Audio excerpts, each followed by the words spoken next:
Hello. हा बोला ना. सर, कालपासून अवकाळी पावसाचे दर्शन होत आहेत चंद्रपूर जिल्ह्यात, तसेच बाकी जिल्ह्यातील भागात देखील. तर आज देखील तशीच परिस्थिती आहे. तर हे परिस्थिती कधीपर्यंत राहणार आहे समोरच्या काळात? त्यांना 14 तारखेपर्यंत असंच परिस्थिती राहणार. हम्म, हम्म.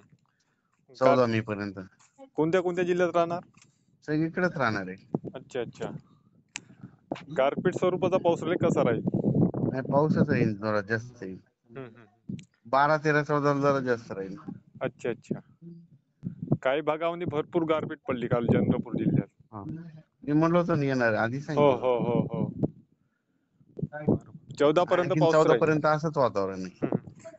त्याच्यापुढे उघडीप राहील का? त्याच्यानंतर थोडं पुन्हा ऊन येईल थोडं. हम्म, हम्म, हम्म. मग आता म्हणजे आठवडाभर असंच राहील पावसाचं वातावरण. हो, 8 दिवसच होतं. आज काय होईना, आज नंदुरबारकडे पाऊस येईल मध्यरात्री. हम्म, हम्म, हम्म. बरं बरं. नंदुरबार, जळगाव जिल्ह्यात. हा हा. इकडे चंद्रपूरमध्ये आता गडगडीसह विजांच्या कडकडाट सुरू आहे सध्या. हो, हो, आता हो हो.